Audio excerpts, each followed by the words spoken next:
जय श्री राम दोस्तों। कैसे हैं आप? उम्मीद है आप अच्छे होंगे। दोस्तों, पिछले कहानी में मैंने सुनाया था कि राजा दशरथ की मृत्यु हो जाती है और गुरु वशिष्ठ 4 दूत को भेजते हैं भरत और शत्रुघ्न को ननिहाल से वापस लाने के लिए। इसकी आगे की कहानी मैं आपको बताने जा रहा हूँ। गत रात्रि के स्वप्न और इस प्रकार दूतों के आगमन ने भरत के मन में उठने वाले अनिष्ट की शंका को और प्रबल कर दिया, किंतु उनके बार बार पूछने पर भी दूतों ने किसी भी अशुभ समाचार के विषय में कुछ नहीं बताया। भरत तथा शत्रुघ्न ने शीघ्रता पूर्वक महाराज कैकेयी से विदा लिया और दूतों के साथ अयोध्या की ओर प्रस्थान किया।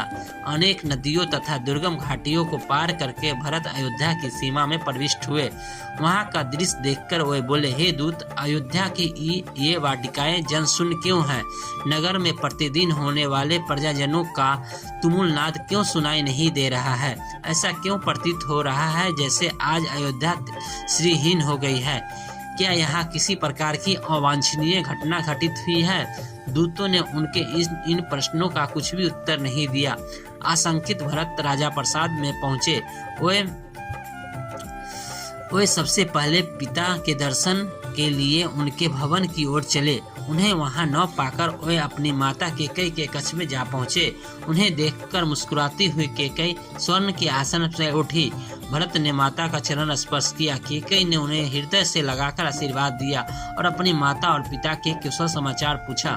कैकेयी की कुशलता के विषय में जान लेने के पश्चात वो बोली, वत्स, मार्ग में तुम्हें कोई कष्ट तो नहीं हुआ? उसके इस प्रश्न का कुछ भी उत्तर न देकर भरत ने पूछा, माता, मैं पिताजी के भवन से यहाँ आ रहा हूँ। वे वहाँ नहीं थे, मुझे बताइए वे कहाँ है?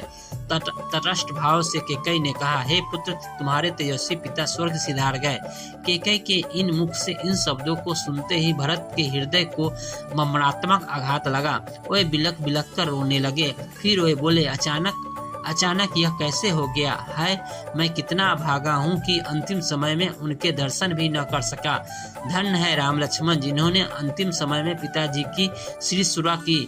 पिताजी के बाद अब भैया राम ही मेरे आश्रय एवं पूज्य है। वे कहाँ है माता? क्या अंतिम समय में पिताजी ने मुझे याद किया था? मेरे लिए उन्होंने क्या संदेश दिया है? भरत को सांत्वना देती हुई कैकेयी बोली, बस सुमे, पिताजी ने तुम्हारे लिए कुछ भी संदेश नहीं दिया।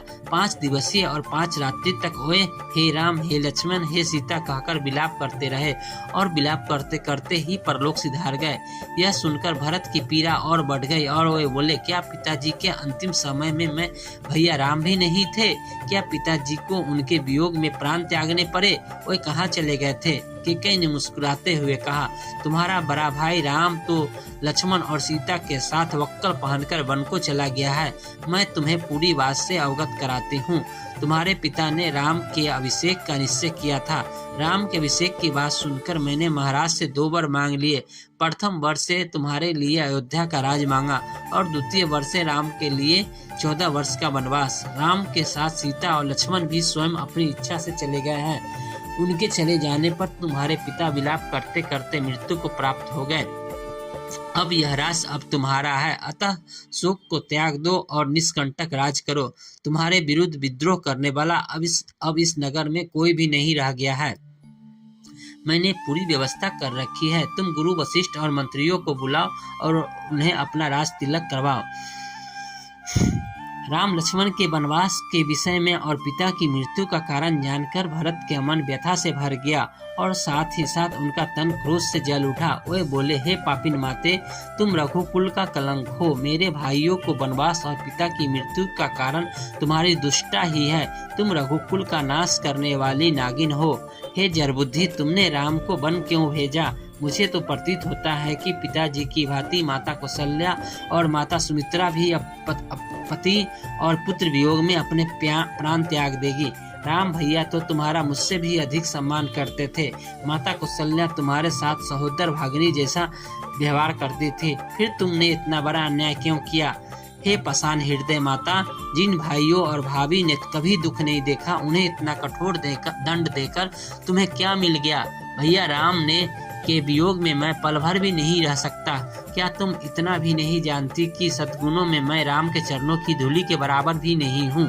तुमने मेरे मस्तक पर बहुत बड़ा कलंक लगा दिया है। मैं इसी क्षण तुम्हारा परित्याग कर देता हूँ, किंतु तुम्हारे उदर से जन्म लेने के कारण ऐसा भी नहीं कर सकता। अस्तु, मैं यदि तुम्हें नहीं त्याग सकता तो क्या हुआ, अपने प्राण तो त्याग सकता हूँ। मैं विष खा लूंगा या वनों में राम को ढूंढते हुए प्राण दे दूंगा। यह तुमने कैसे भुला दिया कि इक्ष्वाकु कुल में सदा से ज्येष्ठ पुत्र ही राज करता आया है। मैं अभी वन जाकर राम को वापस बुला लाऊंगा और उनका सिंहासन उन्हें सौंप दूंगा। इतना कहकर वे शत्रुघ्न सहित रोते रोते कौशल्या के भवन की ओर चल दिए। भरत और शत्रुघ्न ने माता कौशल्या का चरण स्पर्श किए। उन्हें आशीर्वाद देकर कौशल्या बोली, वत्स, यह तो अच्छी बात है कि तुम्हें राज प्राप्त हो गया, किंतु निर्दोष राम को वनवास देकर तुम्हारी माता को क्या मिला? उन्होंने निश्चय किया है कि तुम्हारे सिंहासन संभालने के पश्चात मैं भी वन चली जाऊंगी। उन्होंने इनके शब्दों को सुनकर भरत के रोते हुए कहा, हे माता, आप मुझे क्यों दोष देती हैं? जो कुछ भी हुआ है मेरे अनुपस्थिति में हुआ है। भैया के वियोग में मैं तो मेरा हृदय फटा जा रहा है। उनके बिना अयोध्या का तो क्या, यदि त्रिलोकी का भी राज भी कोई मुझे दे दे तो मैं नहीं लूंगा। राम के वनगमन में यदि मेरी लेस मात्र भी सहमति हो तो मुझे रौरव नर्क मिले। इसी समय भूमि फट जाए और मैं उसमें समा जाऊं। यदि इस दुष्ट कार्य में मेरी सहमति हो तो मुझे वह दंड मिले जो घृणित पाप करने वाली पापी को मिलती है। यह कहकर रोते हुए भरत मूर्छित होकर कौशल्या के चरणों में गिर पड़े। जब वे कुछ चैतन्य हुए तो कौशल्या बोली, बेटा, इस प्रकार की बात करके तुम मुझे क्यों दुखी करते हो? क्या मैं तुम्हें और तुम्हारे हृदय को नहीं पहचानती? और वे भरत को नाना प्रकार से सांत्वना देने लगी। तो ये थी आज की कहानी। आपको कैसी लगी कृपया जरूर बताइएगा। जय श्री राम। धन्यवाद।